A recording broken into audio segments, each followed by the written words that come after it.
My name's Lisa. I'm 29, and I got married last Saturday in what was supposed to be the happiest day of my life. The kind of day you look back on when you're old and gray. The kind of day people tell you will fly by in a blur of laughter, love, and family. And for the most part, it was, except for the gaping, empty seats that were meant for the people I loved most. If you have ever felt betrayed by the people who should have been your biggest supporters, let me know where you are watching from. Every time I glanced toward them, I felt that same dull ache in my chest. Here's the part that still makes my stomach turn. Not a single member of my family came. Not my parents, not my sister, not even my best friend, Jolie, who's been like a sister to me since we were kids. Instead, they all went to my sister's engagement party. Yes, you read that right. My sister, Alina, scheduled her engagement party on the exact same day as my wedding after knowing my date for 8 months, and my family chose her. It wasn't even subtle. The invites to her party went out 2 months before my wedding, with save the date cards that were practically screaming for attention. Gold foil, fancy script, professional photos of her and her fiancé kissing on a rooftop at sunset. Meanwhile, when I sent my invitations, all I got back were short, awkward texts. My mom wrote, "We'll have to see if we can make it work, dear." My dad didn't even respond, just sent me a thumbs up emoji 3 days later. I tried to tell myself I was overthinking it. Alina has always been the favorite, the golden child who could do no wrong. She got the bigger bedroom when we were kids, the car on her 16th birthday, and my parents' constant, unwavering attention. I was used to playing second fiddle, but I thought, naively, that my wedding would be different.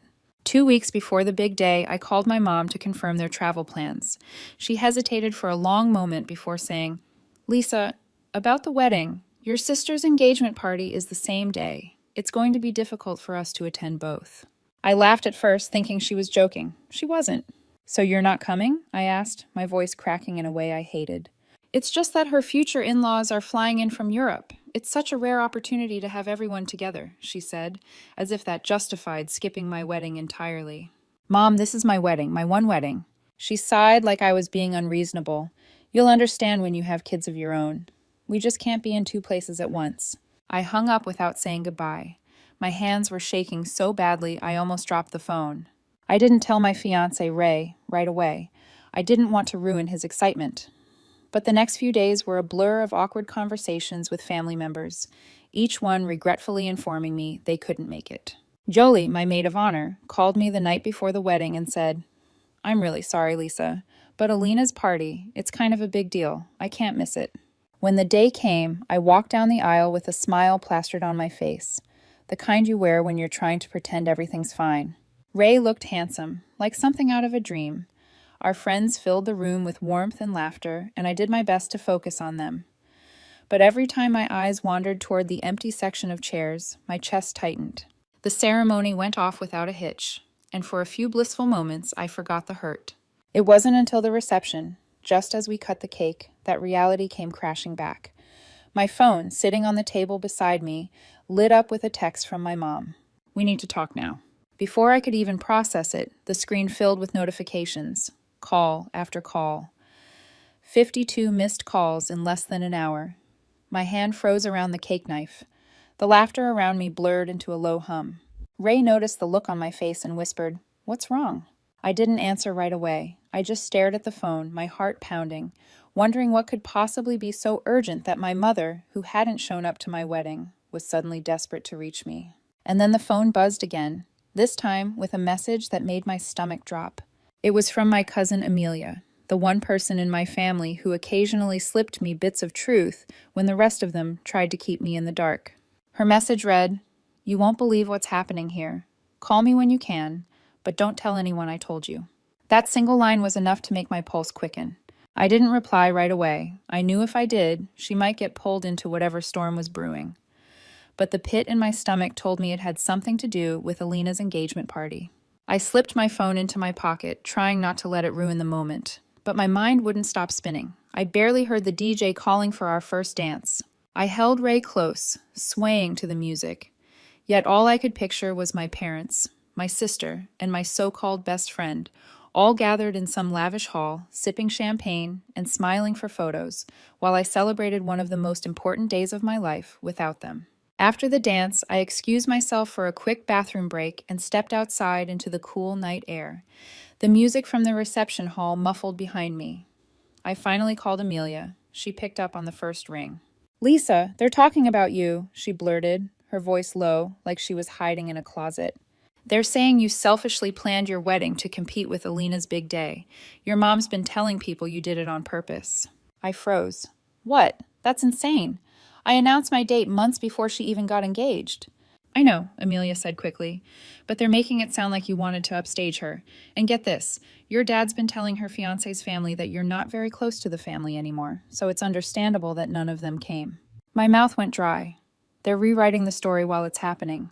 "That's not all," she continued. "Jolie's here. She's been going around saying she couldn't be your maid of honor because you were being difficult about the guest list. Like, she's making it sound like you didn't even want her there." For a moment, I couldn't speak. Jolie, the woman I'd shared every major milestone with, standing there at my sister's engagement party, trashing me to people I barely knew. Amelia hesitated before adding, "And your mom's calling you because, well, I don't know the whole thing, but apparently she needs you to fix something for Alina tonight. She said it's urgent. That's why she's been calling so much." The absurdity of it hit me like a slap. They skipped my wedding to go to my sister's engagement party, and now, in the middle of my reception, they needed me to fix something for her. I wanted to hang up and walk back inside, pretend I'd never heard any of it, but I couldn't shake the anger clawing up my throat. My entire life, this was the pattern. They'd hurt me, make me the villain in their story, and then come to me when they needed something. And I'd always given in, because they were my family. But that night, standing outside in the dark, with the faint sound of clinking glasses and laughter from two different celebrations miles apart, I felt something shift. I didn't tell Ray yet. I didn't want to ruin his night with my family's drama, but the weight of it sat heavy in my chest. When I walked back inside, the room was alive with music, friends were dancing, and for a brief moment, I let myself smile. But every so often, I'd feel my phone buzz again. Another call, another text. My mom's name flashing across the screen like a reminder that the people who should have been there for me had chosen someone else, and still expected me to drop everything for them. By the time the night ended, I had 68 missed calls, and the last voicemail they left made my hands curl into fists. When Ray and I finally got back to our hotel suite that night, we were exhausted. The kind of tired that comes from smiling for hours, while your heart is quietly breaking. I was just about to toss my phone onto the dresser and forget about it until morning when I saw a new text from Amelia. It wasn't a paragraph this time, it was just a photo. I tapped it open and my stomach turned. There, in crisp, high-def clarity, was my sister Alina, standing at her engagement party wearing my late grandmother's wedding necklace. It wasn't just any piece of jewelry, it was the one heirloom I'd been promised since I was a teenager. My grandmother had pulled me aside when I was 19, just before she passed, and told me, "Lisa, this is for the man you marry. I want you to wear it on your wedding day." She even wrote it in her will. That necklace had been in a velvet box in my mother's safe for years, and when I asked about it a few months ago, Mom told me, "Oh, it's not in good condition anymore. Best not to use it." Now, here it was, glittering around Alina's neck, matching perfectly with her designer dress. And the worst part, in the background of the photo, I saw Jolie, my best friend, smiling next to her, holding a glass of champagne. I just sat there staring at it, my pulse in my ears. Ray noticed my expression. "What is it?" he asked softly. I hesitated. We'd made a pact to keep the day about us, not my family's nonsense. But as I showed him the photo, his jaw tightened. "That's the necklace your grandmother left for you?" I nodded. My voice was tight. "My mom told me it was damaged. She lied. She gave it to Alina for her engagement party." Ray sank onto the bed, his hands curling in his lap. "Lisa, that's not just disrespectful. That's theft." As if on cue, my phone buzzed again. Another call from Mom. I let it go to voicemail, but curiosity got the better of me. I put it on speaker. Her voice filled the room, cheerful at first, then sharp. "Lisa, I don't know why you're not answering. Alina had a little problem tonight. The caterer overbooked, and we're short on a few things. We need you to call in a favor with that restaurant. You know, the one in town. And oh, by the way, I gave her grandma's necklace so she could wear something meaningful tonight. Don't make this a big deal. It's just a piece of jewelry. Call me back." Now, I think that was the moment something in me truly snapped. It wasn't just the absence at my wedding. It wasn't just the gossip and the lies. It was that she could take something so deeply personal, something tied to my grandmother's memory, and hand it over to my sister like it was nothing.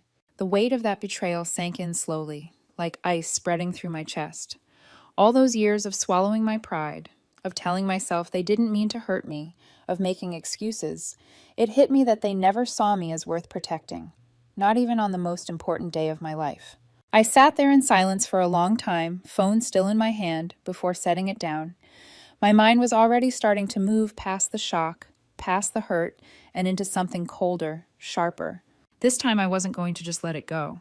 The next morning, sunlight streamed through the hotel curtains, but it felt muted, like the world had dimmed a little. Ray was still asleep beside me, his hand curled loosely around mine, but my mind was far from the quiet warmth of that moment. I checked my phone. The barrage hadn't stopped. 93 missed calls now, 22 voicemails, dozens of texts, some from my mom, some from my dad, a few even from distant relatives who hadn't spoken to me in years. Most of them saying the same thing: you need to call your sister.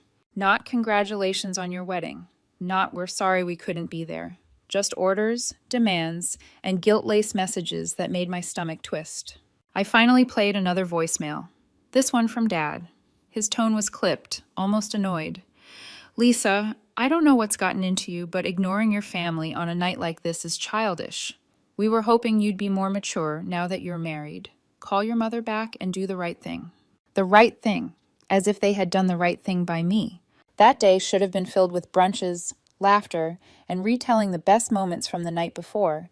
Instead, I spent it with an ache in my chest and a fog in my mind. We went for a quiet breakfast at a little cafe near the water, and though Ray tried to keep the conversation light, I could see the way his eyes searched mine, worried. When we got back to the hotel, I sat on the edge of the bed, staring at the small overnight bag I'd packed for the wedding. Among the neatly folded clothes was an empty velvet box, my grandmother's necklace box.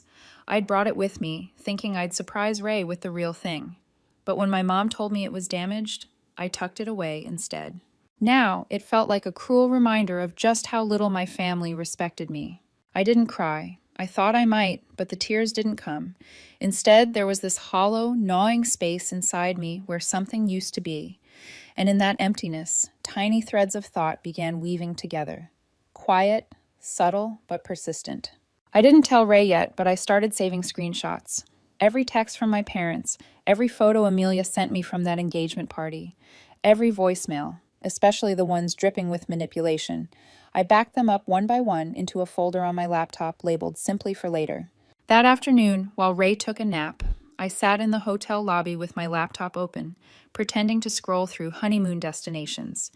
In reality, I was looking up the exact terms of my grandmother's will, the one that specified the necklace was to be mine. I still had a scanned copy saved from years ago when I'd helped my grandmother with paperwork, and there it was in plain language. I leave my wedding necklace to my granddaughter, Lisa Harper, to be worn by her on the day of her wedding. It hit me then that what my mother had done wasn't just morally wrong, it was legally questionable.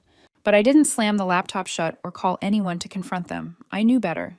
If I lashed out now, they'd spin it the same way they always did. Lisa is overreacting.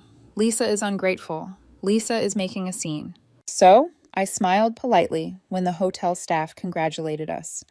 I posted one carefully chosen wedding photo online, ignoring the dozens of texts from relatives asking why I wasn't addressing the situation. I kept my head down, outwardly calm, while inside, something sharper and colder than I'd ever felt before was taking shape. They thought they'd gotten away with it. I was about to make sure they never saw it coming. When Ray and I returned from our short honeymoon a week later, my focus shifted. Instead of drowning in that hollow feeling, I poured myself into the things I could control. My marriage, my career, and the life we were building without my family's approval hanging over it. The first change was at work. I'd been a mid-level project manager at a fast-growing marketing firm, good enough to be respected, but never loud enough to be noticed by the higher-ups. That changed quickly. I stayed late, volunteered for projects nobody wanted, and within 3 months I landed a major client that boosted our department's revenue by nearly 40%. The CEO personally thanked me in front of the entire company and promoted me to director. With the new role came a significant salary increase, and I started investing seriously. I'd already been dabbling in real estate for a few years, but now I had the resources to buy not just one, but 3 rental properties in prime areas. Within a year, the passive income from those alone rivaled my salary. Ray and I bought a house on the edge of the city, modern, sunlit, with a home office that overlooked the river. Our social circle grew too. Without the constant negativity from my family, there was more space for genuine friendships. We hosted dinner parties, weekend getaways, and charity events through Ray's business connections and art network. People we met saw us for who we really were, not as the afterthought in a family hierarchy, but as a couple who had built something of their own. It was during one of those events, a fundraiser at our home, that I realized how far I'd come. Standing in the living room, glass of wine in hand, I overheard 2 guests talking about how Lisa just seems to have it all together. I smiled to myself. They had no idea how much of that came from deciding to step back from the people who constantly tried to pull me down. Meanwhile, Amelia and I kept in touch quietly. She'd give me small updates here and there. How Alina's wedding planning was spiraling into chaos. How my parents were grumbling about how distant I'd become. How Jolie had started showing up at family gatherings acting like nothing had happened. I never engaged. I never defended myself. The silence worked in my favor. They had no fuel for their drama. No fresh outburst to twist into their version of events. And all the while, I was documenting, saving receipts, photos, and every little piece of proof that painted the full picture of what they'd done. One afternoon, almost a year after my wedding, I got an email from a national business magazine. They wanted to feature me in a piece about young professionals who had achieved financial independence before 35. The feature came with a glossy photo shoot and an interview about my investments, career growth, and philanthropy. When it hit newsstands, I knew my family saw it. Amelia confirmed it. My mother apparently bought 3 copies just to see if it was really me. And still, I heard nothing from them. No congratulations, no acknowledgement, just silence. The kind that's heavy with pride swallowing and quiet resentment. I wasn't looking for their approval anymore, but I knew deep down that my growing success was setting the stage for something bigger.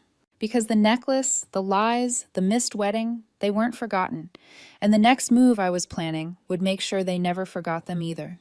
The turning point came on a rainy Tuesday afternoon, nearly 18 months after my wedding.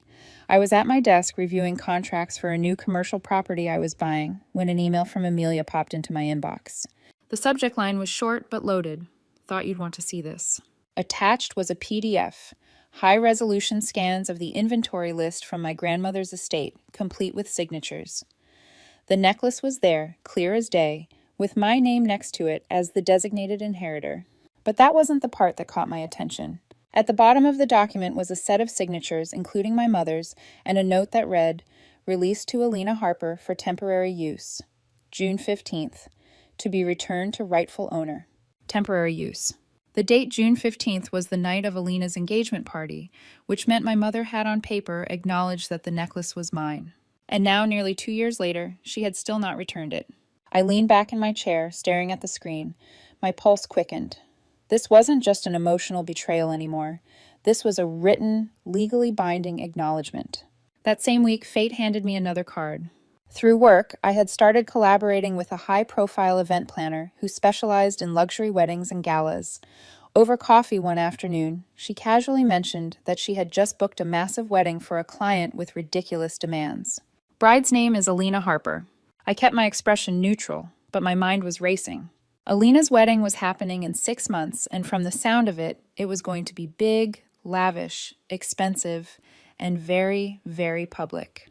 The planner, not realizing the connection, went on about how the venue was an exclusive estate, the kind you had to book years in advance, and how the bride wanted everything perfect for the family image. Family image, it was almost too perfect.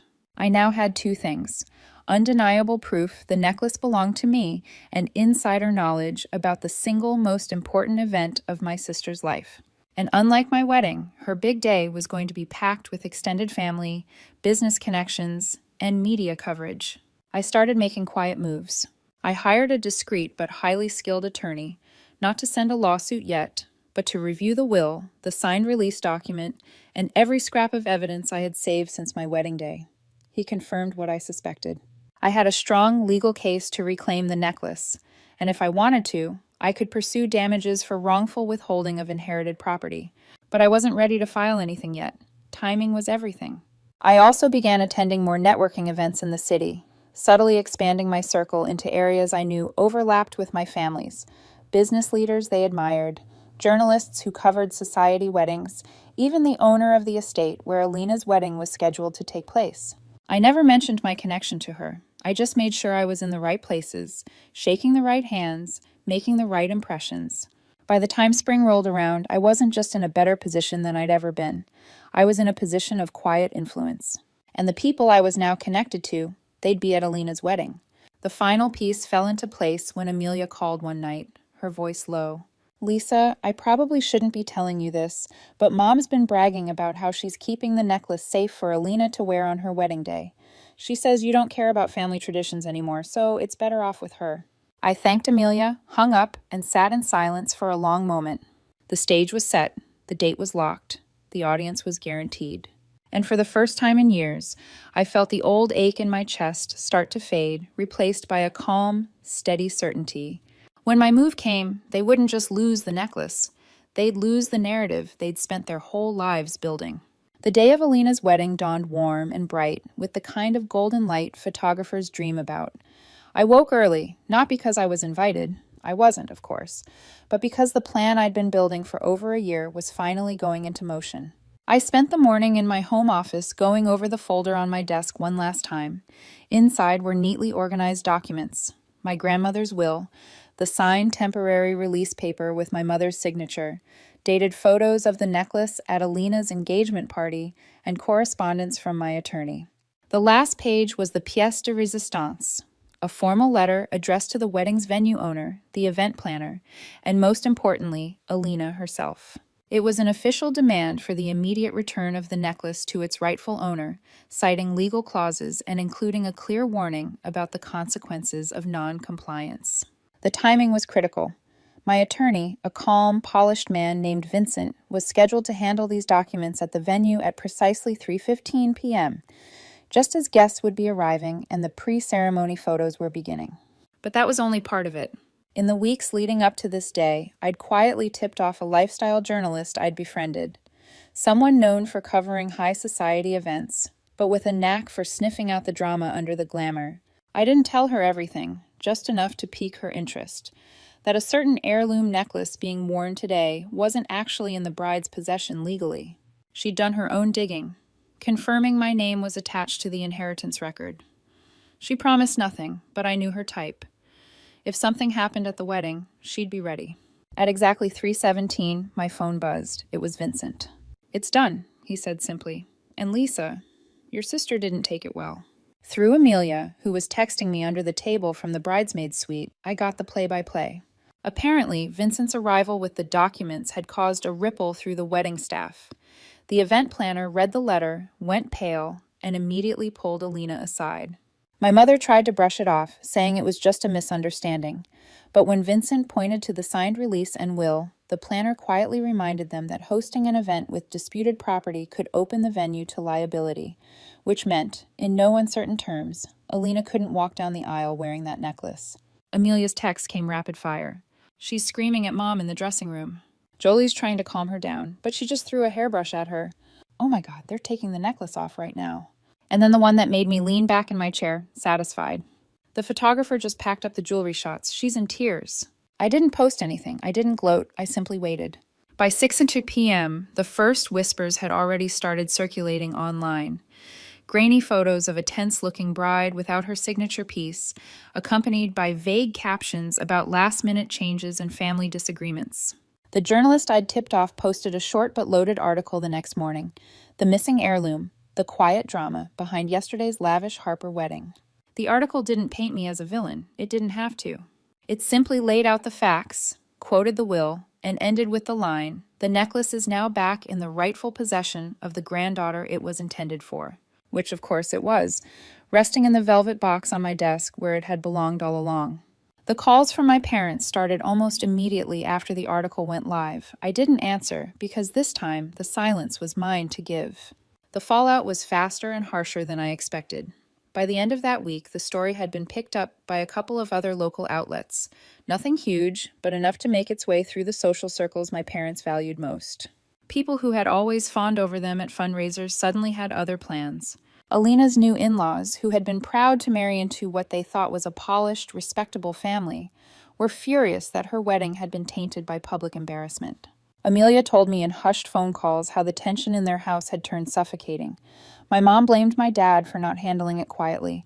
My dad blamed my mom for signing the release document in the first place. Alina, meanwhile, had been trying to spin the narrative online, posting old photos of herself in the necklace from her engagement party, captioned with vague quotes about family meaning more than property. But the comments under her posts told a different story. People were asking uncomfortable questions. Some even tagged me, saying they were glad justice had been done. Jolie, my so-called best friend, didn't escape unscathed either. She'd been one of Alina's loudest defenders after the engagement party, but the article made it clear she'd lied about my supposed guest list drama. Several mutual friends cut her off completely. When I ran into her months later at a networking event, she couldn't even make eye contact. The necklace stayed in my possession, exactly where it was meant to be. But it had become more than just an heirloom now. It was a symbol, a reminder that I didn't have to play by their rules anymore. I didn't need their approval, their invitations, or their version of the truth to define me. I never spoke to my parents again after that. Not because I was angry, though I was, but because I realized there was nothing left to say. They'd made their choice the day they skipped my wedding. All I'd done was make sure the world saw it for what it was. A year later, on our anniversary, Ray and I went out to dinner, just the two of us, in a quiet corner of the city. I wore the necklace for the first time. As the light caught the golden diamonds, I thought of my grandmother, how she'd wanted this for me, and how it had taken nearly losing everything to finally claim it. Ray caught me looking down at it and smiled. "Feels like it's home now, doesn't it?" I nodded, not needing to say more. Because the truth was simple. They had taken themselves out of my life, and I had finally closed the door behind them. And I didn't just lock it. I threw away the key.